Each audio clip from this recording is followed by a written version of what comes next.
प्रभु राम देव भगवान अल्लाह खुदा ईश आदि नाम एक ही शक्ति के हैं। वो कैसा है, कहां है, कैसे मिलता है, किसने देखा है? ये प्रश्नवाचक चिन्ह पूर्ण रूप से हटाने के लिए अवश्य सुनिए जगत गुरु तत्वदर्शी संत रामपाल जी महाराज के अमृत वचन, सर्व पवित्र धर्मों के पवित्र शास्त्रों के आधार पर। दर्शकों, जगत गुरु संत रामपाल जी महाराज के अद्भुत अलौकिक सत्संग प्रवचनों ने हिंदुस्तान में ही नहीं बल्कि विश्व में एक आध्यात्मिक ज्ञान की क्रांति ला दी है। लाखों श्रद्धालुओं ने हमें इन सत्संगों के प्रसारण के लिए बधाई पत्र भेजे हैं। इसके साथ साथ कुछ श्रद्धालुओं ने कुछ शंकाएं भी हमारे को भेजी हैं। हमने उन सब श्रद्धालुओं की शंकाओं के निवारण के लिए संत रामपाल जी महाराज से भेंट की तथा महाराज जी से उन सभी शंकाओं का निवारण जाना, जिसकी जिज्ञासा हमारे दर्शकों में बनी हुई है। तो आइए अब जानते हैं परम पूज्य जगत गुरु तत्वदर्शी संत रामपाल जी महाराज से आपकी हर शंका का समाधान। महाराज जी, गीता अध्याय 3 के श्लोक 6, 7, 8 में गीता ज्ञानदाता कह रहा है कि जो साधक समस्त इंद्रियों को हठ पूर्वक रोक कर साधना करता है वह मूर्ख तथा मिथ्याचारी, पाखंडी, दंभी कहा जाता है। इसलिए अर्जुन, तू शास्त्र अनुकूल कर्तव्य कर्म कर। हठ योग करके कर्म ना करने की अपेक्षा कर्म करना श्रेष्ठ है।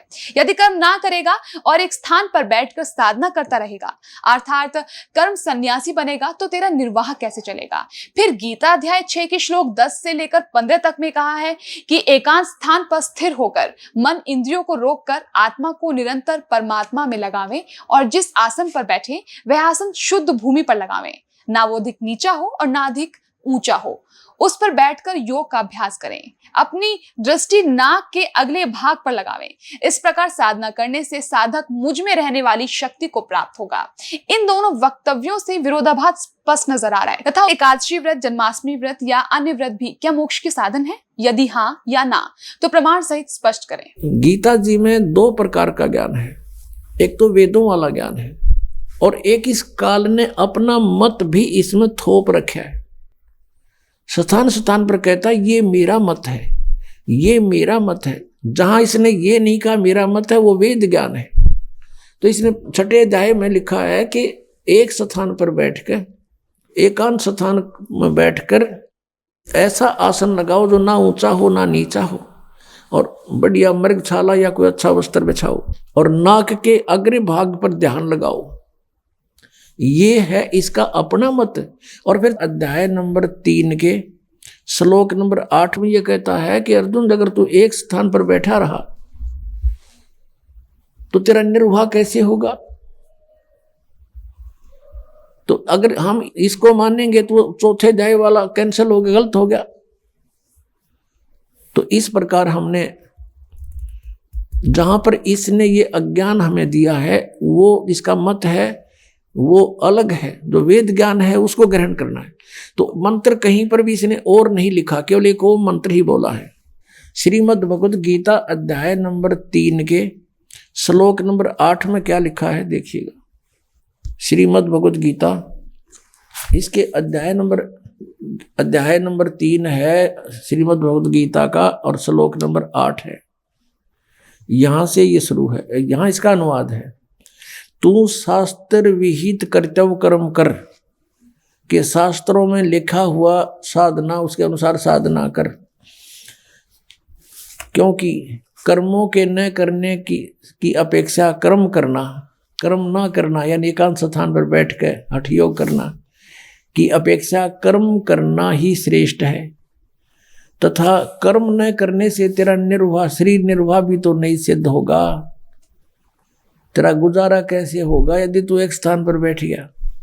अपने आत्मा, अभी आपने जो 3रे अध्याय का 8वां श्लोक देखा श्रीमद् भगवद गीता का, ये है वेद ज्ञान, क्योंकि ये यजुर्वेद अध्याय नंबर 40 के मंत्र नंबर 15 से मेल खाता है। अब 6ठे अध्याय के 11वें श्लोक में ये गीता ज्ञानदाता अपना मत प्रोड्यूस कर रहा है। यहां ये कहता है कि एकांत स्थान खोज के और उसके ऊपर वो घना ऊंचा भी ना हो, एक आसन लगाओ, मृग छाल बिछाओ और नाक के आगे देखते रहो। बस ये साधना बता रहा, ये इसका अपना मत है, ये हमने नहीं मानना, क्योंकि जो वेद ज्ञान है वो सत्य है, और वेद ज्ञान जो है गॉड गिवन है, प्रभु दत्त है। कबीर परमात्मा ने इस काल के अंतःकरण में फीड कर दिया था, इसके कंप्यूटर में, और फिर वहां से निर्धारित समय भर दिया था। उसके बाद अपने आप, जैसे 9 महीने के बाद बच्चा अपने आप बाहर आता है, कोई वश नहीं चलता किसी का, ऐसे ही 5 वेद बाहर आ गए, इसके सांसों के द्वारा बाहर आ गए। उसके बाद इसने पढ़ा, इसने देखा कि इसमें तो तेरी सारी पोल खुलेगी, सूक्ष्म वेद भी उसके अंदर था, उसको नष्ट कर दिया। ये 4 वेद रख लिए जिसमें पूर्ण परमात्मा की जानकारी तो है, लेकिन वे ऑफ वर्शिप, पूजा की विधि केवल ब्रह्म तक की है, वो रख लिए। तो वो ज्ञान तो सही है, उसके अतिरिक्त फिर उससे भी हटकर इसने अपना मत कुछ परिदोष किया है इसमें, तो वो नहीं मानना हमने, क्योंकि वेद ज्ञान गॉड गिवन है, गॉड गिवन ज्ञान है, वो परमात्मा का आदेश है। उस आदेश से हटकर हम किसी अधिकारी का आदेश पालन करके और कानून भंग करेंगे तो हम दोषी हो जाएंगे, हमने ये भी ध्यान रखना। ये देखिएगा श्रीमद् भगवद गीता अध्याय नंबर 6, श्रीमद् भगवद गीता अध्याय नंबर 6, और ये है 11 श्लोक में 11वां श्लोक। शुद्ध भूमि पर जिसके कर्म से कुसा यानी डाब, कोई घास, मृगशाला और वस्त्र बिछे हैं, यानी पहले डाब हो, फिर मृगशाला हो, फिर उसके ऊपर वस्त्र बिछे हों, और न ऊंचा और न बहुत नीचा हो, ऐसे अपने आसन को स्थिर स्थापन करे। फिर है उस आसन पर बैठकर चित्त और इंद्रियों की क्रियाओं को वश में रखते हुए मन को एकाग्र करके अंतःकरण की शुद्धि के लिए योग का अभ्यास करे। 13वें में देखो,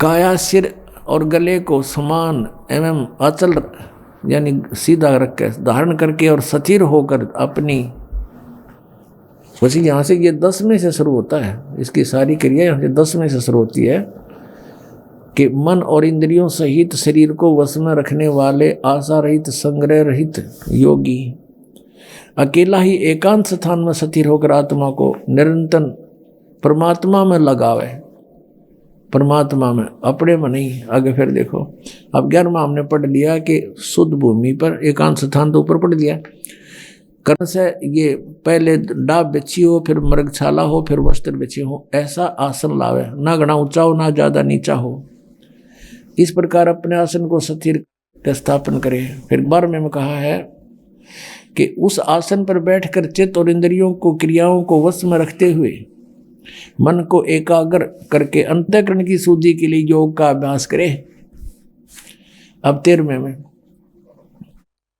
छठे अध्याय का 13वां पढ़ रहे हैं। काया, सिर और गले को सम्मान एवं अचल करके धारण करके और स्थिर होकर अपनी यानी एक स्थान पर डट के बैठे। अपनी नासिका के अग्रभाग पर दृष्टि जमाकर अन्य दिशाओं को न देखता हुआ। अब ये हम देख रहे हैं 14वां,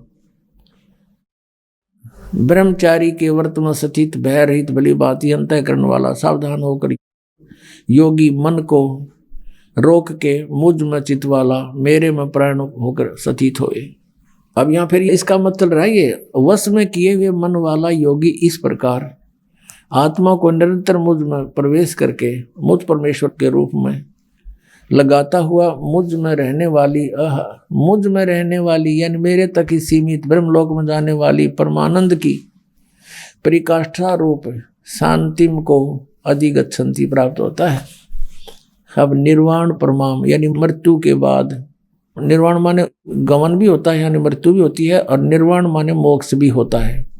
निर्वाण परमामम यानी श्रेष्ठ मेरे सतर का जो मुझ में रहने वाला जो श्रेष्ठ प्रमाण है, उस शांति को प्राप्त होगा। ब्रह्मलोक में जाएगा ब्रह्म का साधक, और वहां जिसी शांति है वो ततन प्राप्त हो जाएगी। अंडरस्टूड है।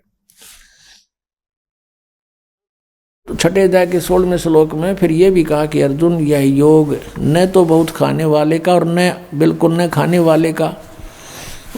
बहुत खाना तो यूँ है पेट डडी पक्का खा ले, अंगड़ाई टूटे, भक्ति हो को ना।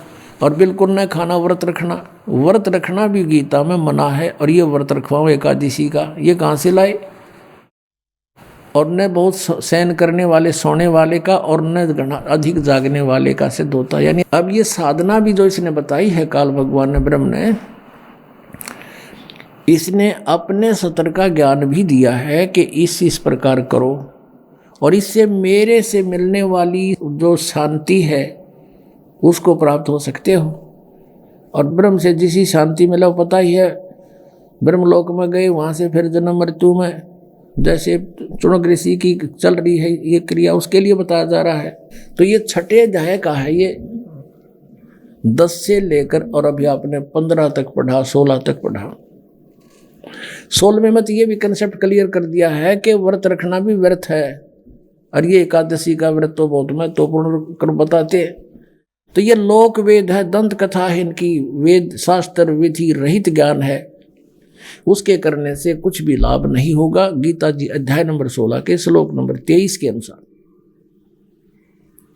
अब हम फिर उसी प्रसंग पर आते हैं कि जैसे तीसरे अध्याय के 8वें श्लोक में गीता ज्ञानदाता कहता है, यदि तू एक स्थान पर बैठ गया, ये तो वेद ज्ञान है, और काम छोड़ दिया, तेने कर्म करेगा नहीं, तो तेरा निर्वाह कैसे होगा?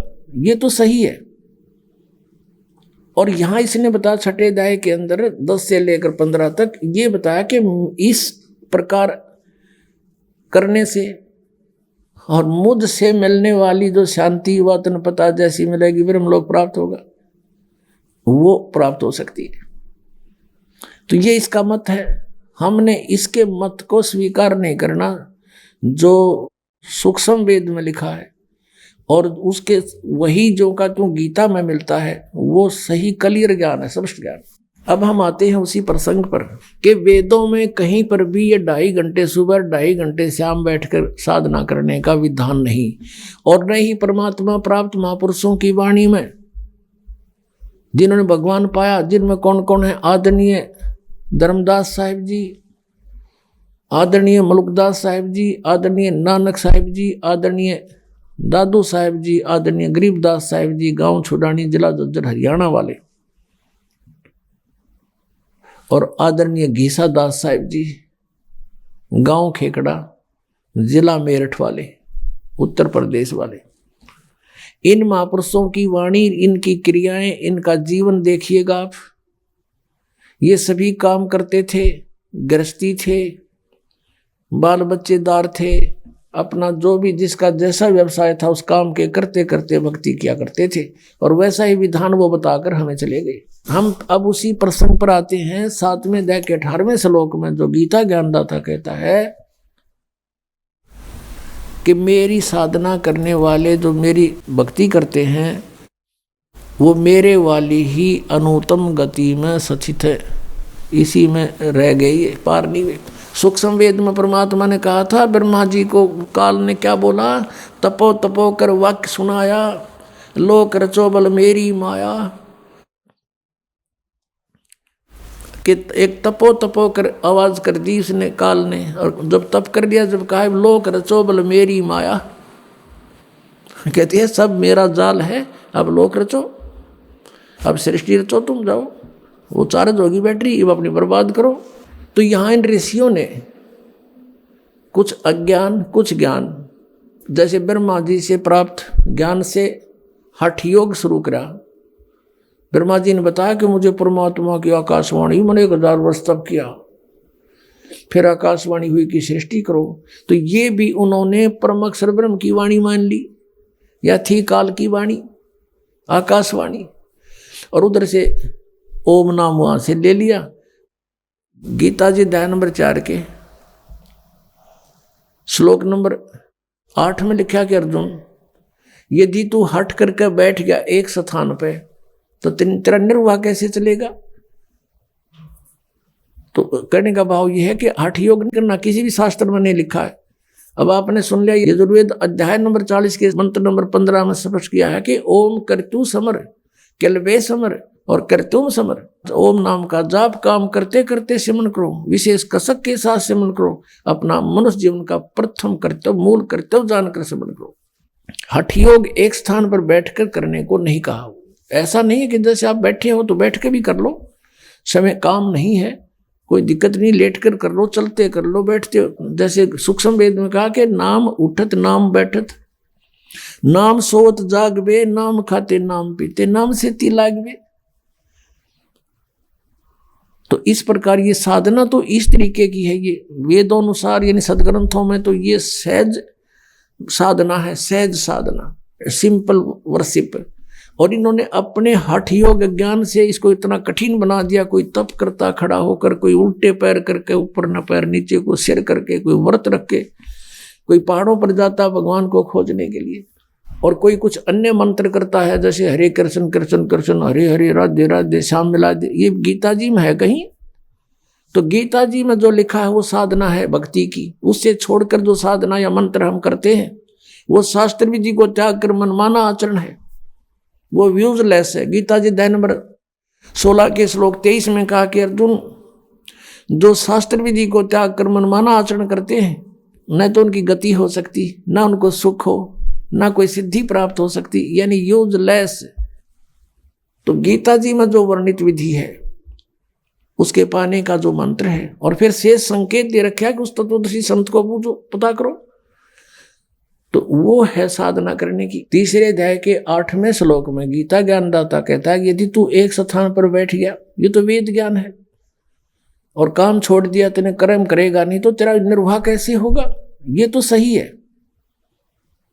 और यहां इसने बताया 6ठे अध्याय के अंदर 10 से लेकर 15 तक ये बताया कि इस प्रकार करने से और मुझ से मिलने वाली जो शांति व तन पता जैसी मिलेगी, ब्रह्मलोक प्राप्त होगा, वो प्राप्त हो सकती है।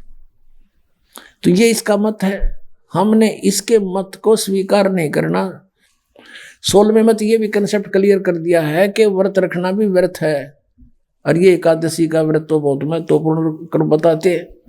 तो ये लोक वेद है, दंत कथा है, इनकी वेद शास्त्र विधि रहित ज्ञान है, उसके करने से कुछ भी लाभ नहीं होगा। गीता जी अध्याय नंबर 16 के श्लोक नंबर 23 के अनुसार जो सूक्ष्म वेद में लिखा है और उसके वही जो का क्यों गीता में मिलता है, वो सही क्लियर ज्ञान है, स्पष्ट ज्ञान। आइए अब हम उन श्रद्धालुओं के अनुभव जानते हैं जो जगत गुरु तत्वदर्शी संत रामपाल जी महाराज जी से दीक्षा प्राप्त कर चुके हैं तथा उनके द्वारा बताए गए भक्ति मार्ग पर चल रहे हैं। क्या शुभ नाम है बहन जी आपका? गीता वर्मा। संत रामपाल जी महाराज की शरण में आने से पहले आप कौन सी भक्ति करते थे? संत रामपाल जी महाराज की शरण में आने से पहले मैं ब्रह्मा कुमारी संस्था से जुड़ी हुई थी। मैं बचपन से ही 6th क्लास में थी, तब से ब्रह्मा कुमारी संस्था में जाने लगे थे, क्योंकि हमारे ऊपर बहुत ज़्यादा भूत प्रेतों का मेरे पूरे परिवार के ऊपर ही असर था। तो किसी ने हमें कहा भी वहाँ जाने से ठीक हो जाएगा, तो हम इसी उद्देश्य को लेकर के कि वहाँ जा कर के हम ठीक हो जाएंगे और हमारे परिवार में सुख शांति हो जाएगी, ये सोच कर के हम ब्रह्मा कुमारी संस्था से, मैं और मेरी माता और पिताजी, हम तीनों सदस्य उनसे जुड़े थे। वहाँ पर हमने 14 वर्ष तक वहाँ की सभी नियम मर्यादाओं को निभाते हुए, सब कुछ करते हुए, वो सारी भक्ति जैसा भी उन्होंने जो भी मेडिटेशन योगा जो भी बताया वो सब किया। लेकिन उन सब को करने के बावजूद भी किसी भी तरह का कोई भी लाभ हमें नहीं हुआ, ना ही तो कोई हमारे ऊपर से भूत प्रेत का कोई असर ख़त्म हुआ। और जो हमारी परिवार की जो समस्याएं दिन प्रतिदिन बढ़ती ही जा रही थी, कोई भी कम होने का कोई नाम नहीं ले रही थी। हमारे ऊपर इतना ज़्यादा असर था इन चीज़ों का कि मेरे पिताजी खेती बाड़ी करते थे, वो जैसे भैंसे लेकर के आते थे, बैल लेकर के आते थे, तो रात को उनको अच्छे से चारा वगैरह डाल के सब करके और सो जाते थे। सुबह देखते थे तो वो मरे मिलते थे। इस तरह से करके घर की ऐसी हालत हो गई थी कि हमें अगर नमक भी लाना पड़ता था तो उसके लिए भी सोचना पड़ता था। कि ना लाएं तो ही अच्छा है। इस तरह से करके हम बहुत ज़्यादा दुखी हो गए थे। तो उस दुखी होने की वजह से बार बार मेरा अंदर से आता था कि कहते हैं परमात्मा सुख के सागर हैं, वो सभी दुखों को काट देते हैं, वो दुख हरता सुख करता है। लेकिन ये क्या हो रहा है, क्यों हमारे दुख नहीं कट रहे, क्यों हमें सुख शांति नहीं मिल रही, क्यों हमारी समस्याएं हल नहीं हो रही। बहुत ज़्यादा हमारी समस्याएं बढ़ती जा रही थी। तो उस भक्ति से हमें किसी भी तरह का कोई भी लाभ प्राप्त नहीं हुआ। फिर इस आहिस्ते आहिस्ते परमात्मा से विश्वास इन सब वजह से उठने लगा। मन में आया कि नहीं, यहाँ पे भगवान नहीं है। वो कहते हैं कि शिव परमात्मा है, लेकिन नहीं, ये परमात्मा नहीं है। अगर ये परमात्मा है तो फिर परमात्मा दुख हरता सुख करता नहीं है। इस तरह की बहुत सारी उलझनें हमारे माइंड में चलती रही, जिससे हम परमात्मा को ढूंढने की एक इच्छा और प्रबल होने लगी कि नहीं, परमात्मा कोई और है, कहीं और है, कहाँ है। तो इसी कसमकस में लगभग 14 वर्ष वहाँ पर बीत गए, ये सोचते सोचते कि शायद कभी हल हो जाए। वहाँ पर जितनी भी बड़ी दादियाँ, बड़े भाई जो भी थे, सबसे हम पूछते थे कि ऐसी समस्या है, ऐसा हो रहा है, तो अब हम क्या करें, अब हम क्या करें। तो वो जैसा भी उसका बताते थे कि आप मेडिटेशन कीजिए, आप एक ही टाइम में और एक ही जगह पर बैठ कर के लगातार 3 महीने तक, सवा महीने तक इस तरह से मेडिटेशन कीजिए। आप मौन व्रत रखिए, आप इस तरह से सुबह अमृत वेले उठ कर के आप मेडिटेशन कीजिए। तो वो सब करने के बावजूद भी समस्याएं बढ़ती ही जा रही थी, कोई भी समस्या हमारी हल नहीं हो रही थी। मैं जी संत रामपाल जी महाराज की शरण में कैसे आए? संत रामपाल जी महाराज जी ने हम पे 20 अप्रैल 2006 में दया की कि हम उनकी शरण में आए। उससे पहले मेरे जो फूफा जी थे, उन्होंने गुरुजी से नाम उपदेश लिया था, और वो भी एक बहुत अच्छी एक घटना घटी थी, जो परमात्मा कहते हैं कि सुख के माथे सिला पड़े जो नाम हृदय से जाए, बलिहारी उस दुख की जो पल पल नाम रटाए। तो मेरे फूफा जी जो थे वो एक अर्जी निवास थे, उनसे अचानक से कोई गलत रजिस्ट्री किसी ने करवा ली थी, तो जिसकी वजह से उनके ऊपर 6 महीने की सज़ा और 1 लाख रुपए का जुर्माना हो गया था। जैसे ही उनको संत रामपाल जी महाराज की किताब मिली, उन्होंने उस किताब को पढ़ा, और किताब पढ़ने के बाद वो गुरुजी की शरण में आए, उन्होंने नाम उपदेश लिया। आज जैसे कि उनको किताब मिली, अगले दिन उन्होंने नाम उपदेश लिया, और तीसरे दिन ये फाइनल था कि उनको ये सज़ा मिलनी है। उन्होंने गुरुजी से प्रार्थना की कि गुरुजी ऐसे ऐसे हुआ है। तो गुरुजी ने कहा कि बेटा, अगर आप सच्चे हो तो परमात्मा साथ हैं।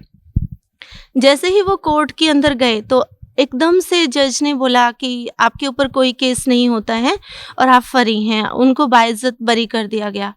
इस बात से हमारी हालत जो घर की बहुत ज़्यादा ख़राब हो रखी थी, तो मेरे पिताजी, उनके पास, मेरे फूफा जी के पास सोनीपत में सब्जी की दुकान उन्होंने की थी।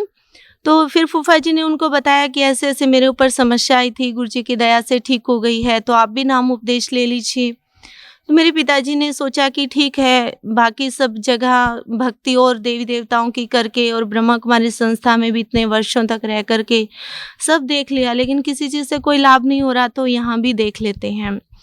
तो पिताजी ने नाम उपदेश ले लिया। जैसे ही मेरे पिताजी ने नाम उपदेश लिया, परमात्मा बंदी छोड़ सद्गुरु रामपाल जी महाराज की इतनी दया हुई कि उनके शरीर में भी और उनकी मन में भी इतनी एकदम शांति और इतना उजाला सा उन्होंने फील किया कि जैसे एक मुर्दे के अंदर जाना चाहती हैं। उसके बाद उन्होंने मेरे माताजी को नाम उपदेश लेने के लिए कहा, तो माताजी ने भी नाम उपदेश ले लिया। फिर उन्होंने मुझे कहा, जब भी मैं कभी घर पे मिलने के लिए आती थी माता पिता से, तो वो हमेशा मुझे गुरुजी के बारे में बताते थे कि आप एक बार चल कर देखिए, आप वहाँ से नाम उपदेश ले लीजिए। तो मैं पिताजी की किसी भी बात को एक्सेप्ट नहीं करती थी। मैं कहती थी नहीं, मुझे गुरुओं के चक्कर में नहीं पड़ना है, मैं ठीक हूँ। लेकिन मैं अंदर से सेटिस्फाई भी नहीं थी अपने रास्ते से, अपने उस संस्था में ज्वाइन करने से, वहाँ से भी मैं सेटिस्फाई नहीं थी। लेकिन मैं जैसे गुरुओं के बारे में सुना था बहुत कुछ, कभी नेगेटिव कभी पॉजिटिव सुनते रहते थे, तो उसकी वजह से मेरा विश्वास नहीं था गुरुओं पे। तो मैंने कहा था मुझे गुरुओं के चक्कर में नहीं पड़ना। तो एक दिन परमात्मा की रज़ा हुई कि मेरे माता पिता अचानक से वो अपने काम के लिए खेत में गए, तो वहाँ पर गुरुजी की जो संत रामपाल जी महाराज अमृत जल देते हैं, तो वो अमृत जल की बोतल उनके मंदिर में रखी हुई थी। उस अमृत जल की बोतल को देख कर के मेरी इच्छा हुई कि मैं इसको पी लूँ, तो मैंने उसे पिया। मेरे ऊपर जो भूत प्रेतों का असर था, उसको पीने से मेरे को बहुत शांति और बहुत रिलैक्स महसूस हुआ। फिर मैं गुरुजी की जो तस्वीर थी वो गोदी में लेकर के बैठ गई और मैं बहुत रोई। मैं इसलिए रोई कि परमात्मा को पाने के लिए मैं इतने वर्षों से भटक रही हूँ। गुरुजी, आप कहते हो कि कबीर साहब परमात्मा है और ब्रह्मा कुमारी संस्था वाले कहते हैं कि शिव परमात्मा है। आखिर परमात्मा कौन है, कहाँ है, जिसकी तलाश में आज तक हम भटक रहे हैं? आप कहते हो कि परमात्मा सुख देने वाले हैं, फिर हमें सुख क्यों नहीं मिल रहा? इस तरह से मैं गुरुजी की शरण में बहुत ज़्यादा रोई। तो वहाँ रोते रोते ही मैं सो गई। तो बंदी छोड़ कबीर साहब गुरुजी के रूप में आए और सपने में ही उन्होंने मुझे प्रथम मंत्र दिया। उसके बाद फिर मेरी इच्छा हुई कि मैं एक बार आश्रम जरूर आऊँ और देख कर के आऊँ। तो उससे पहले मैंने गुरुजी को 2 पत्र भी लिखे थे, जिसके अंदर मैंने बहुत कुछ लिखा था और मैंने अपनी माताजी को भी कहा था कि गुरुजी क्या जवाब देंगे, आप पूछ करके आना। तो गुरुजी से जब मेरे माताजी ने प्रार्थना की तो गुरुजी ने कहा कि जब बेटी सामने आएगी तभी उसको उसकी प्रार्थनाओं का जवाब देंगे। तो इस उद्देश्य को लेकर के कि मैं गुरुजी से जो मैंने प्रार्थना की है उसका क्या वो जवाब देते हैं, वो लेने के लिए भी मैं मात्र देखने के लिए क्रोथा आश्रम के अंदर आई थी। जैसे ही मैं आश्रम के अंदर आई, मैंने आश्रम के अंदर प्रवेश किया, तो एकदम से मुझे ऐसे लगा जैसे ये सब कुछ मैंने पहले से ही देख रखा है। यहाँ जितने भी भाई बहने हैं सबको मैं पहले से ही जानती हूँ और मैंने नाम उपदेश ले लिया। नाम उपदेश लेने के बाद जब गुरुजी के पास मैं दर्शनार्थ गई तो उस समय भूत प्रेतों के असर की वजह से मैं इतना ज़्यादा परेशान हो रही थी, मुझे बहुत रोना आ रहा था, बहुत घबराहट हो रही थी, बहुत मेरे को ये हो रहा था बस भाग ले तू यहाँ से, जैसे कहीं तू फंस गई है। तो फिर बहनों ने बोला भी गुरुजी आ गए हैं, नाम उपदेश ले लीजिए। नाम उपदेश लेने के लिए गई। जैसे ही मैंने नाम उपदेश लिया गुरुजी से, तुरंत ही मुझे ऐसे लगा जैसे मेरे सिर से कई क्विंटल वजन उतर गया हो और मैं एकदम अपने आप को मैंने बहुत हल्का महसूस किया। गुरुजी के दर्शन किए। दर्शन करने के लिए जब चरणों में हम गए गुरुजी के पास, तो चरणों में हमने गुरुजी के चरण जैसे ही छुए तो मुझे ऐसे लग रहा था जैसे मैं किसी इंसान के नहीं बल्कि किसी रूई को ऐसे दबा रही हूँ। तो उसको देख करके अचानक से मैंने गुरुजी की फेस की तरफ देखा तो मुझे गुरुजी के चारों तरफ एकदम सफ़ेद लाइट सी नज़र आई और गुरुजी बहुत सफ़ेद, एकदम सफ़ेद थे, जो ऐसा सफ़ेदी कि मैं उस कलर को बयान नहीं कर सकती। यहाँ पर वो कलर नहीं है जो उस समय मैंने गुरुदेव जी का देखा था। और गुरुजी की शरण में आने के तुरंत बाद ही उनसे नाम उपदेश लेते ही मेरी सारी बीमारियां कट गई। मेरे ऊपर जो भी भूत प्रेत का असर था, मेरे माता पिता पे था, वो सब हट गया। जब मैं गुरुजी की शरण में जिस दिन मैं आई थी, मेरे एक पैर में बहुत ज़्यादा गांठें हो गई थी। डॉक्टर ने बोला था कि आपका ऑपरेशन होगा और ऑपरेशन के बाद आपका पैर भी खराब हो सकता है। इस बात की कोई गारंटी नहीं है कि आपका पैर सही रहेगा। तो मैंने जैसे ही नाम उपदेश लिया, अगले दिन सुबह जब मैं उठी मुंह हाथ धोने के लिए धोया तो मैंने देखा मेरा पैर एकदम साफ था, बिल्कुल कहीं नाम निशान भी नहीं था कि उसमें कहीं कोई गांठ हो या किसी तरह का जो मैंने ट्रीटमेंट उसे पहले लिया था उसे मेरे पैर में घाव बन गए थे कई जगह पर, तो वो कोई घाव नहीं था। एकदम से बिल्कुल सही मेरा पैर था। गुरुजी की शरण में आने के बाद मुझे बहुत कुछ प्राप्त हुआ और आज मैं इस बात को रोती हूँ कि क्यों मैंने अपने जीवन के इतने वर्ष वहाँ बर्बाद कर दिए। परमात्मा संत रामपाल जी महाराज की शरण में इतने वर्ष पहले मैं आ जाती तो शायद आज तक बहुत कुछ भक्ति कमाई जमा होती और इतनी समस्याओं का, इतने दुखों का सामना ना करना पड़ता।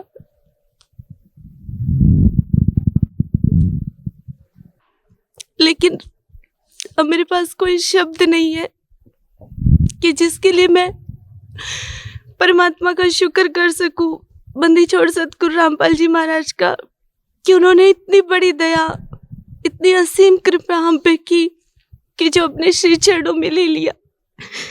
गुरु जी के शरण में आने के बाद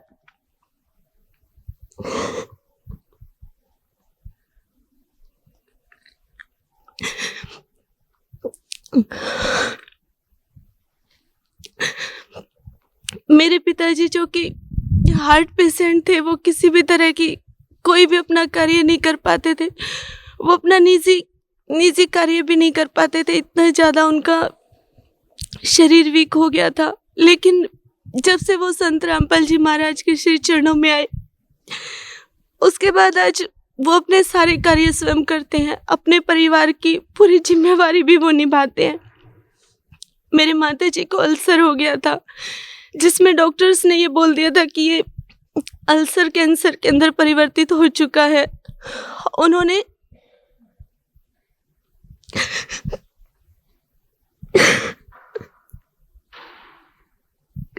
जो भी टेस्ट किए थे उन सब से उन्होंने कहा कि 99% आपको कैंसर है। लास्ट में हम एक टेस्ट और करेंगे जो मांस का टुकड़ा लेकर के होगा। उस समय हमें लग रहा था कि अब मम्मी नहीं बचेंगे, वो खत्म हो जाएंगे। लेकिन गुरु जी से प्रार्थना की तो गुरु जी ने कहा कि अगर भक्तों को कैंसर होगा तो आम इंसानों का क्या होगा। गुरु जी ने कहा कुछ नहीं होगा। जब मम्मी टेस्ट करवाने गई तो बंदी छोड़ने इतनी रजा की कि उनकी सारी रिपोर्ट्स नॉर्मल आई, और मम्मी ने फिर जो भी दवाइयाँ वो ले रही थी सारी फेंक दी। और उन्होंने कहा, गुरु जी से प्रार्थना की कि गुरु जी आप ही दया कीजिए। गुरु जी ने कहा, बेटा भक्ति करो, मंत्र करो, परमात्मा खुद दया करेंगे। उसके बाद बिना किसी मेडिसिन के, कोई भी मेडिसिन मेरी मम्मी ने नहीं ली, और गुरु जी ने उन्हें बिल्कुल ठीक कर दिया। आज उन्हें देख करके कोई ये नहीं कह सकता कि उन्हें किसी तरह का कभी कोई इतनी बड़ी प्रॉब्लम भी हुई होगी।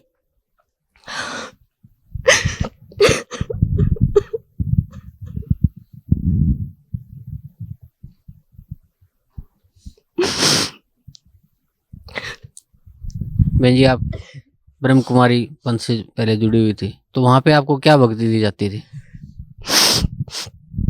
ब्रह्मा कुमारी संस्था से जुड़ना, मुझे आज ये लग रहा है कि मैंने अपने जीवन के इतने वर्ष बर्बाद कर दिए। वहाँ पर मैंने अपना जीवन ही एक प्रकार से सब कुछ खत्म हो गया था। वहाँ पर बताया जाता है कि परमात्मा निराकार है, आप एक आत्मा है। इस सृष्टि चक्र 5000 वर्ष का है और परमात्मा जो है वो शिव है। लेकिन उन सब बातों को कई बार मैं सोचती थी, जैसे हेडक्वार्टर माउंट आबू जाते थे तो वहाँ पर गुलजार दादी जी के तन में शिव परमात्मा, जैसा कि वो बताते हैं परमात्मा, लेकिन आज तो गुरु जी की शरण में आने के बाद सच्चाई का पता चल गया कि वो मात्र एक प्रेत आत्मा है, कोई भगवान नहीं है, कोई भगत नहीं, कोई संत भी नहीं है। वो उनके तन में आते थे तो मैं सोचती थी कि जब परमात्मा निराकार है तो वो इनके तन में कैसे आ रहे हैं। वो इस शरीर में तो इस तरह से तो भूत प्रेत आते होते हैं, लेकिन उस समय कोई और रास्ता भी नहीं था, कोई सच्चाई का कहीं कुछ मिलने का कोई आसार भी नहीं था। इसलिए उसी बात को ही सच मान करके उसी आधार से चलते जा रहे थे। लेकिन गुरु जी की शरण में आने के बाद, परमात्मा से जुड़ने के बाद सारी सच्चाई का पता चला कि परमात्मा निराकार नहीं, वो साकार है, वो शय शरीर है और उनका नाम कबीर है। वो परमात्मा सतलोक के वासी हैं, जो हम सब आत्माओं को वाक्य में ही आकर के सुख देते हैं, हमारे सभी दुखों को मिटाते हैं। मेरे परिवार पर जो परमात्मा ने रजा बख्शी है, जब से हम संत रामपाल जी महाराज के शरण में आए हैं, तो तब से इस बात का एहसास हुआ है कि वाकई में परमात्मा क्या होता है, भक्ति क्या होती है, भगवान क्या होता है। उससे पहले ये शब्द सुने थे कि भक्ति होती है, भगवान होता है, लेकिन वो क्या होता है, कैसा होता है, वो संत रामपाल जी महाराज के श्री चरणों में आने के बाद ही पता चला। बहन जी, जो ब्रह्म कुमारी में जो मुरली बताते हैं, वो मुरली क्या होती है?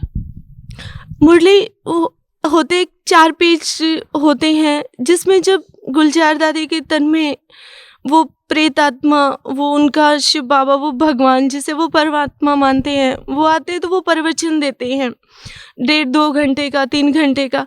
तो वो प्रवचन रिकॉर्ड किया जाता है और उस रिकॉर्डिंग उसके अंदर टेप किया जाता है, लिखा जाता है। तो उसको लिख करके ही जितने भी ब्रह्मा कुमारी संस्था के जितने भी सेंटर हैं, जितने भी उनके आश्रम हैं, सभी आश्रमों पर भेजी जाती है। उसी को ही वो मुरली बोलते हैं। वाकई में मुरली तो संत रामपाल जी महाराज के जो सत्संग है, जो वचन है, वो वाकई में मुरली है। क्योंकि मुरली माना मधुर वचन, जो हमारे जीवन में कुछ चेंज लाए, जो हमारे दुखों को ख़त्म करे, जो हमें जीवन दान दे। तो वो मुरली, वाकई में जो मुरली है, वो संत रामपाल जी महाराज के प्रवचन है, ना कि वो। बहन जी, आज भी जो लोग ब्रह्म कुमारी से जुड़े हुए हैं, तो उन लोगों को आप क्या कहना चाहते हैं? मेरी ब्रह्मा कुमारी संस्था से जुड़े हुए सभी भाई बहनों से हाथ जोड़ कर के प्रार्थना है कि आप सभी एजुकेटेड हैं, इंटेलिजेंट हैं, आप सबने परमात्मा की खातिर अपना घर परिवार, अपने भाई बहनें सभी छोड़े हैं, आप समर्पित हैं भगवान की खातिर। तो एक बार, सिर्फ एक बार आप संत रामपाल जी महाराज जी द्वारा बनाई गई बुक ज्ञान गंगा, या फिर उनका जो साधना चैनल पर, जी जागरण पर जो सत्संग आता है, वो आप अवश्य सुनिए। कहीं ऐसा ना हो कि कल आप मेरे की तरह रोए कि हमने इतने वर्ष अपने जीवन के बर्बाद कर दिए। क्योंकि सभी ब्रह्मा कुमारी संस्था के भाई बहनों से मेरी रिक्वेस्ट है कि थोड़ा सोच कर देखिए, वो दादी जो कि head of the department Brahma Kumari संस्था की थी, प्रकाशमणि दादी जी, जो 9 वर्ष की परमात्मा की खातिर समर्पित हो गई थी। उन्होंने कितनी तपस्या, कितना सहन किया, कितना सब कुछ किया, उसके बावजूद उनका अंत क्या हुआ? उनका अंत हुआ कि वो ब्रेन ट्यूमर से उनकी मृत्यु हुई। 2 महीने वो कोमा में रह करके, हॉस्पिटल में रह करके उनकी मृत्यु हुई है। वो दादी जिनको आप कहते हैं गुलजार दादी, जिनके तन में परमात्मा आते हैं, आपकी भाषा में, मेरी भाषा में नहीं, क्योंकि मुझे तो संत रामपाल जी महाराज के श्री चरणों में आने के बाद पता चल गया कि परमात्मा कौन है, कहाँ है और कैसे हैं। गुलजार दादी जिनके तन में वो प्रेत आत्मा आती है, आज उनके हर साल कैंसर के ऑपरेशन होते हैं, उनका भी शरीर स्वस्थ नहीं है। जगदीश भाई जिन्होंने पूरा ब्रह्मा कुमारी संस्था के अंदर जितना भी लिटरेचर है, सारा लिटरेचर उन्होंने लिखा है, तो वो लिखने वाले का भी अंत हॉस्पिटल में ही हुआ। तो आपकी इतनी बड़ी हस्तियों का, जिन्हें आप हस्ती मानते हैं, उनका ये हाल हुआ है, तो आपका क्या होगा? इसलिए आपसे प्रार्थना है, हाथ जोड़ करके मेरी निवेदन है कि आप अपने जीवन को बर्बाद मत कीजिए। ये जीवन बहुत अनमोल है, क्योंकि परमात्मा की वाणी है कि ये मनुष्य जन्म बार बार नहीं मिलता है, ये एक ही बार मिलता है, जिसमें, और आज वो समय है जिसमें परमात्मा ने बहुत बड़ी रजा बख्श रखी है कि आज मनुष्य जीवन भी है। पूर्ण संत भी जो परमात्मा कबीर साहब के अवतार हैं, वो भी धरती पर अवतरित है, और ये भक्ति युग चल रहा है। तो इस युग में, इस समय में परमात्मा को पहचान करके, इनके ज्ञान को सुन करके एक बार अपने माइंड पर जोर दीजिए, सच और झूठ का फैसला कीजिए, और उसके बाद अपने जीवन को आप खुद सही राह दीजिए। मेरी आपसे रिक्वेस्ट है कि बहाव में मत बहिए।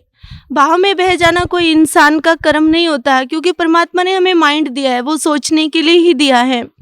तो उस भावना में ना बह करके आप ज्ञान को, उस ज्ञान को आप सुनते आ रहे हैं इतने वर्षों तक। आप संत रामपाल जी महाराज के, मेरे पूर्ण परमात्मा कबीर साहब के ज्ञान को भी आप एक बार सुनिए। और स्वयं आप इस बात का फैसला कर लेंगे कि आज तक जितने भी वर्ष आपने ब्रह्मा कुमारी संस्था में लगाए हैं, वो सारे वर्ष, वो जीवन आपने अपना बर्बाद कर दिया। और अब भी वक्त है, अभी संत रामपाल जी महाराज की शरण में आकर के अपने जीवन को सफल कर लीजिए। और आपके जीवन का जो मेन उद्देश्य है, जिसको लेकर के आप समर्पित हुए हैं, भगवान को पाना, तो वाक्य में परमात्मा को आप संत रामपाल जी महाराज के श्री चरणों में आने के बाद ही पा सकते हैं। और कहीं पर भी ब्रह्मा कुमारी संस्था तो क्या, दुनिया के किसी भी कोने में किसी भी भक्त, महंत, संत, किसी के भी श्री चरणों में कहीं पर भी आप परमात्मा को नहीं पा सकते हैं।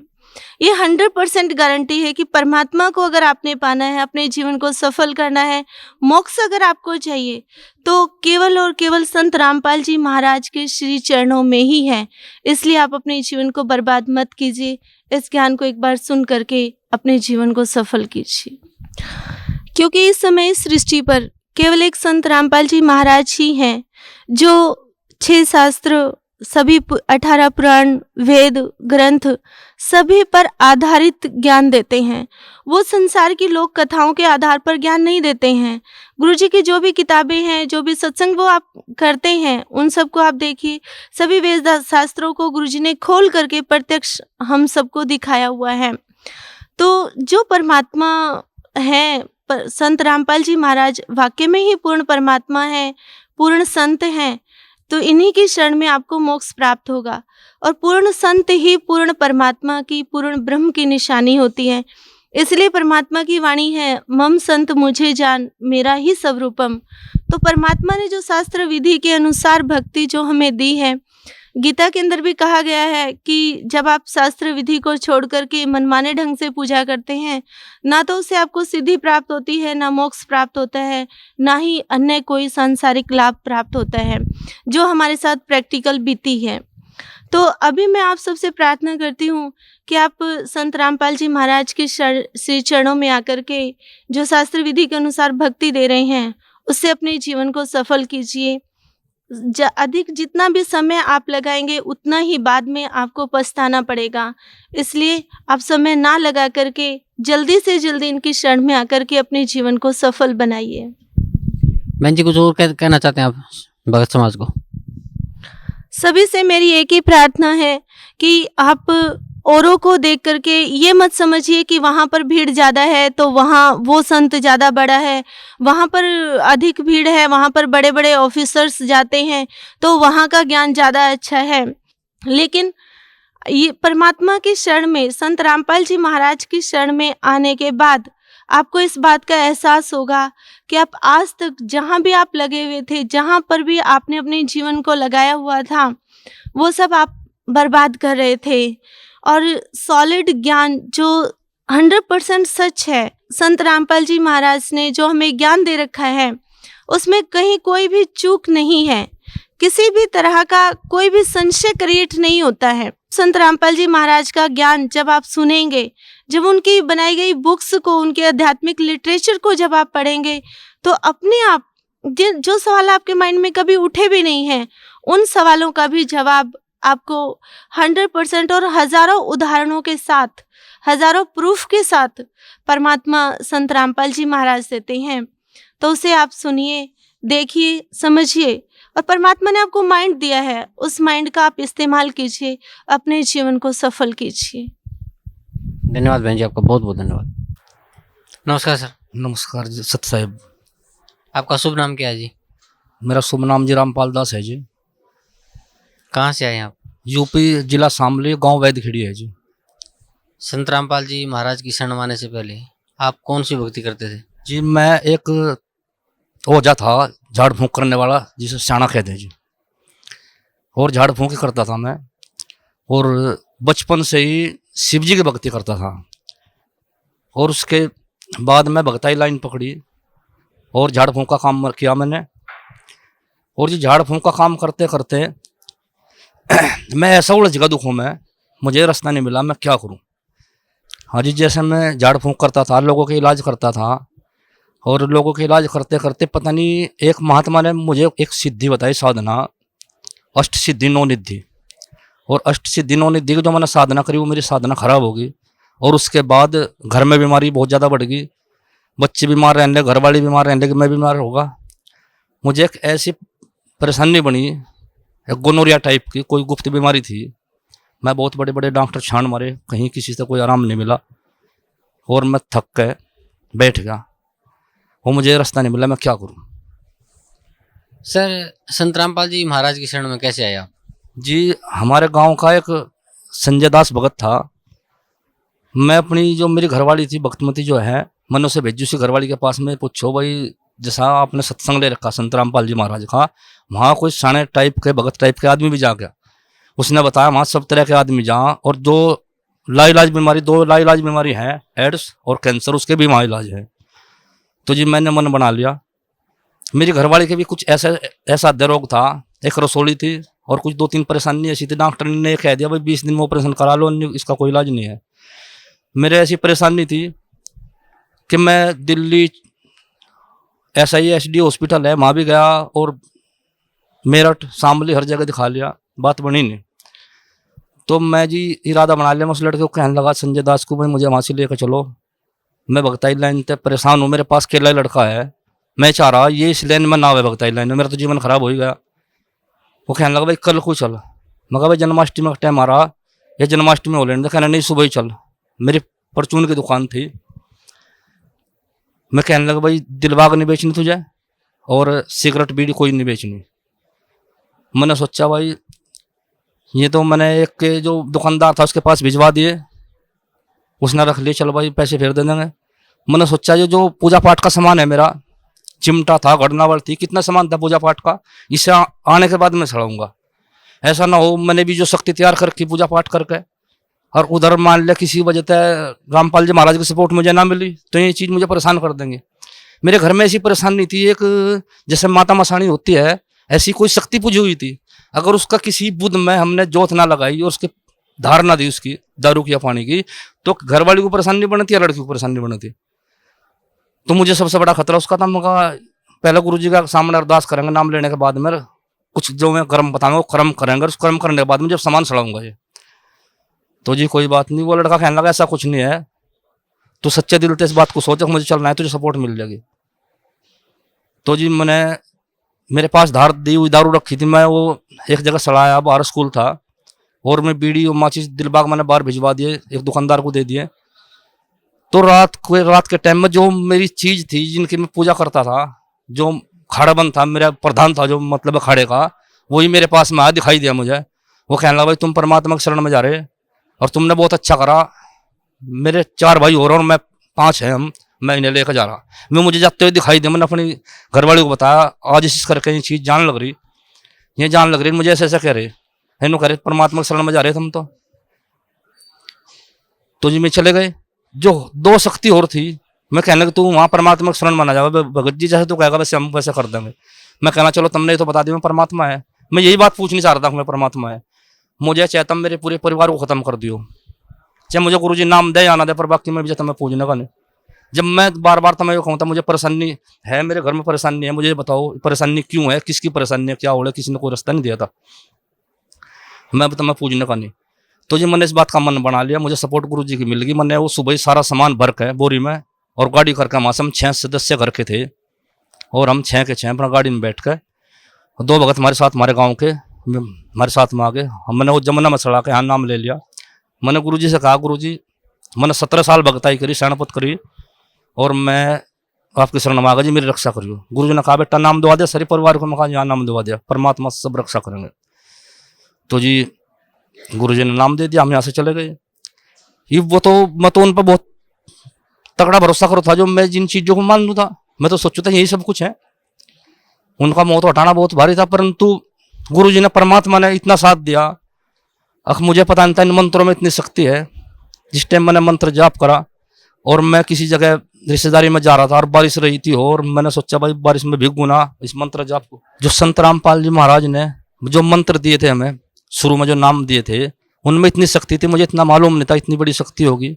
जैसा मैं किसी रिश्तेदारी में गया हुआ था और बारिश बंद नहीं होती, 4-5 दिन हो गए। मैंने मेरा भाण जागा, वो कहना मम्मा जी घर चलना है। मगर बारिश तो बंद होने रही है, कैसे भी हो। उसने मोटरसाइकिल स्टार्ट करी, मैंने मंत्र जाप करा, मुझे इस बात का भी आभास नहीं था भाई इतनी शक्ति है। जैसे मैं मंत्र पढ़ता हुआ गया जो गुरुजी ने दिए थे, आगे बारिश बंद होती चली गई, पीछे बारिश हो रही थी, शुरू का चांस था। उसके अगले दिन तीसरे दिन जैसा मैं बाजार में गया था, हमारी जो घरवाली है भक्तमती, उसका फोन गया, मेरा मधुमक्खियों का कारोबार था, उसने फोन करा कि मधुमक्खियों के लिए चीनी लेते आना 20 किलो। मेरे पास कोई थैला भी नहीं था। उस दुकानदार ने जो पन्नी में चीनी डाल ली 20 किलो, और मैं सोचा ऐसे पन्नी तो पट जाएगी रास्ते में, कैसा होगा। मैंने ऐसे ही गुरु महाराज का ध्यान लगा, संत गुरु रामपाल जी महाराज का, तो मुझे नाली में एक पन्नी पड़ी हुई दिखाई दी। मैंने सोचा है तो भीग रही होगी, मैंने पन्नी को उठाई और नीचे उसके हाथ फेर कर देखा तो पन्नी सूखी मिली। मुझे बड़ा आश्चर्य, ऐसा तो मेरी जो चीज जिन्हें मैं मानता था मैं भी इतना साथ नहीं देती थी। बहुत साथ दिया मेरा इन्होंने, मेरा मन जम गया, हाँ इस मंत्र में कुछ शक्ति है, परमात्मा में, संत गुरु रामपाल जी महाराज में शक्ति है, मेरा विश्वास जमता गया। अगले दिन जैसे मैंने देखा, बैटरी के तार सुबह से हट रहे थे और लगभग 1 बजे के करीब अपने आप रमैनी चालू होगी जी। मेरे बच्चे भी इस बात को देख कर हैरान हो गए, हकीकत तो चमत्कार, हर रोज एक चमत्कार दिखने लगा। तो जिस बात से मेरी आस्था बढ़ती चली गई। तो जी ऐसा हुआ, एक दिन हमारे यहाँ का जो कोऑर्डिनेटर है संदीप, वो गुड़गांव में रहता है, उसने फोन करा कि गुरुजी के आदेश हैं, जो आदमी अपना नाम लिखवाना चाहते हो, गुरुजी एक वो बना रहे, जैसे कमेटी होती है भक्तों की, जहाँ भी गुरुजी पुकारेंगे आपको आना पड़ेगा, और गुरुजी का कहने जो नाम लिखवाना चाहता है लिखवा लो। तो मैंने कहा गुरुजी का आदेश है, अगर आदेश तो हो गुरुजी का नाम लिखवाना है तो लिखवाएंगे। कहना नहीं, उन्होंने कहा जो लिखवाना चाहता हो वो लिखवा दो। तो जी मैंने सोचा घर का जिम्मेदार है तू, कभी वहाँ झगड़े का मामला है, गवर्नमेंट के साथ में लड़ाई है, मेरा मन डर गया जी। मैंने सोचा किसी भी हिसाब से इससे पिछड़ उठा लो। मगर भाई मैं कोऑर्डिनेटर को कहने लगा, भगत जी अगर गुरुजी का आदेश तो हो नाम लिखवाना, अगर जो गुरुजी ये कहते हो वो मर्जी है तो फिर वो बताओ। कहना नहीं गुरुजी का आदेश नू नहीं है, नाम लिखवाओ, गुरुजी ने कहा अगर लिखवाना चाहते हो। मगर भाई हमारा तो नाम ना लिखिए तुम, मुझे तो लड़की को लेकर ट्यूशन में जाना पड़े, सवेरे छोड़ना पड़े। वो कहने लगे ठीक है भाई। उसी रात में गुरुजी का दर्शन हो गए। गुरुजी ने वो आश्रम दिखाया मुझे जिस आश्रम पर झगड़ा था। तो मैं तो इंग्लिश जानता भी नहीं, मैं गुरुजी को कह रहा गुरुजी आपकी तो मैं कोई गलती भी नहीं है, आप तो रिक्वेस्ट कर रहे हो गवर्नमेंट से अपना आश्रम लेने के लिए। तो गुरुजी ने मुझे कॉल दिखाया, बीच में कॉल है, दूसरी तरफ गुरुजी खड़े। गुरुजी मेरे से कह रहे भाई बीच में कॉल है, मुझे पाने के लिए इस कॉल से मुकाबला करना पड़ेगा, अगर पहले तेरे पल्ले नाम है तो मेरे से मिल सके। तो मैंने नाम का जाप कर दिया। जिस टाइम नाम का जाप करते करते गया, मैं कॉल के पास में गया, कॉल ने आंख मीच के सिर झुका लिया, मैं गुरुजी से मिल गया जाके। गुरुजी कहने लगे बेटा परेशानी ना मानने और नाम जाप करे जा। तो जी मेरे साथ झिंझाने के जो बनी थे हमारे कस्बे के, मैं कहने लगे भाई हमें भी नाम दिलवा दे तू। जैसे मैं उन्हें सुबह ही लेकर आया, रात को काल के दर्शन करवाए गुरुजी ने, काल से आमना सामना करवाया। जैसा मैं सुबह ही उन्हें लेकर आया तो गुरुजी मुझे देख के कुछ अजीब हिसाब से ऐसी दृष्टि से लखाए जैसा रात की वार्ता का ना सारा सब कुछ मालूम था। मन ने गुरुजी से कहा गुरुजी दया की दृष्टि करियो। गुरुजी ने तिरछी नजर करके मेरी तरफ को हंसते हुए कहा बेटे दया की दृष्टि है तेरे पे, जब तो यहाँ तक आ रहा, हम दया की दृष्टि करने लग रहे। तो जी मैंने तो कई चमत्कार ऐसे ही देखे। अभी नवंबर 2012 में भी मेरी एक लड़की 12वीं क्लास में पढ़ती है और वो स्कूल में बेहोश होकर गिर पड़ी। प्रिंसिपल का फोन आया मेरे पास में, मैं उस लड़की को उठा कर लाया। उसने अपनी मम्मी को बताया कुछ कि पेशाब में खून आ रहा। मैंने सोचा कोई जनानी परेशानी है। तो जी मैं डॉक्टरनी के पास में गया, मैंने उससे सलाह मशवरा ली, उसने दवाई बता दी, उस दवाई से और ज़्यादा परेशानी बढ़ गई। मैंने फिर गांव का लड़का बुलाया, इंजेक्शन लगाया, उससे परेशानी में कोई आराम नहीं मिला जी। उस लड़की को लेकर हम रात को जब दर्द ज़्यादा बन गया जी और सामने चले गए, उसने अल्ट्रासाउंड कराया, उसने बताया गुर्दों की वजह से पेशाब में खून है ये। उसने नशे के इंजेक्शन दे दिए, दर्द के इंजेक्शन दे दिए। बस जी रात मुश्किल काटी, सुबह के टाइम परेशानी ज़्यादा बढ़ गई। हम उसे दोबारा से फिर लेकर चले गए। जैसा दोबारा से लेकर चले गए, डॉक्टर ने बोतल चालू कर दी उसके, अब गुर्दे का खून है भाई, बोतल चढ़ानी पड़ेगी। तो बोतल चढ़ाने के बाद में दवाई रिएक्शन कर गई। डॉक्टर ने इंजेक्शन जो लगाया रिएक्शन रोकने का, वो रिएक्शन रोकने का इंजेक्शन भी रिएक्शन कर गया। डॉक्टर ने रोक गई जी, पूरे अस्पताल में रोक रट्टा पड़ गया। जो नर्स थी वो भी रोने लगी और जो मरीज थे में भी रोने लगे, जो कंपाउंडर थे में भी रोने लगे। हमारी जो घरवाली है भक्तमती, वो कहने लगी बोतल हटा दो और हम तो आश्रम में लेकर जा रहे सतगुरु के पास में। तो जी बोतल हटवा दी हमने, हम कहने लगे सतगुरु के पास में चलेंगे। तो जी लड़की को आराम मिल गया, हमने वहाँ से गाड़ी कर ली। गाड़ी करने के बाद में जी हम आश्रम में लेकर आए लड़की को, हमने गुरु जी का आशीर्वाद दिया, लड़की को आराम मिल गया जी। हमने गुरु जी से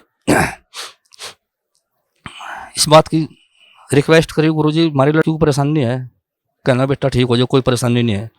तो जी लड़की को आराम मिल गया। हम अगले दिन घर चले गए। घर जाने के बाद में लड़की का बीपी डाउन हुआ। बीपी डाउन होने के बाद में सिर में दर्द बना, दोबारा से फिर रिएक्शन बन गया जी। रिएक्शन बनने में रात को इतनी हालत ख़राब होगी, लड़की को दिखना बंद होगा जी। जब दिखना बंद होगा लड़की को, और लड़की इतनी परेशान होगी कि हमारा दर्द भी डॉक्टर से दर्द बंद ना हो। फिर रात को 10 बजे फिर हमने गाड़ी करी जी।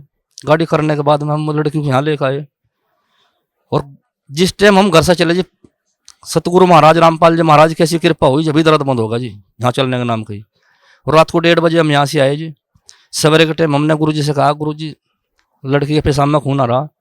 गुरु जी ने कहा बेटा किसी डॉक्टर को दिखाओ बड़े को। मगर जी दवाई हर दवाई रिएक्शन करे, थारे से बड़ा डॉक्टर और कौन होगा। गुरु जी ने कहा हमारी लड़की को बेटा तू ठीक हो जाएगी। लड़की को उसी टाइम आराम मिल गया जी। तो जी जिस टाइम शाम के टाइम आशीर्वाद लेने के लिए लड़की आई, लाइन में लग रही थी, गुरु जी दूर से देख कर हंस पड़े लड़की को, कहना बेटा अभी तो आराम होगा। हाँ गुरु जी आराम है। हम 3 दिन रहे जी हाँ। 3 दिन रहने के बाद में मैंने गुरु जी को पूछा, गुरु जी अब तो लड़की ठीक है, गुरु जी हम घर चले जाओ। गुरु जी कहने लगे हाँ बेटा घर चले जाओ, नियम का ध्यान रखना जी। तो जी उस दिन से लड़की ठीक है। हम तो सतगुरु रामपाल जी महाराज ने नया जीवन दिया, इनके बहुत एहसान है, जो सिर और शरीर उन्हीं का है। सत्संग। सर आप जैसे पहले झाड़ फूक का काम करते थे, ओझा का काम करते थे, अब वो छोड़ के आप संत रामपाल जी महाराज की शरण में आए हैं, तो भगत समाज को क्या संदेश देना चाहते हैं आप? यही संदेश देना चाहता हूँ जी, जब मैं बचपन में छोटा सा था जी, मुझे जब से ही परले दिखाई देख रहे थे सपने में। रात को जैसे मुझे परले दिखाई होती थी, क्या तो जल से परले होती थी और या फिर अग्नि से। तो जिस टाइम सवेरे आँख खुलती थी सवेरे, तो मुझे ऐसा महसूस देता कोई मोक्ष का रास्ता ढूंढ ले, कोई मोक्ष का रास्ता जो उससे मुक्ति मिल जाए। मुझे ऐसा कोई रास्ता दिखाई नहीं देता। तो जिस दिन से हम यहाँ से आए उस दिन तय मन को इतनी शांति होगी कि सतगुरु रामपाल जी महाराज आम इंसान नहीं है, ये खुद परमात्मा है। और मैं भक्त समाज को, ओझा समाज को, सियाणे समाज को ये संदेश देना चाहता हूँ कि वो लाइन छोड़ कर जो आधी अधूरी है और उस रास्ते को छोड़कर काल के रास्ते को छोड़कर परमात्मा की शरण में आओ और अपना कल्याण करवाओ। जी धन्यवाद आपका, बहुत बहुत धन्यवाद।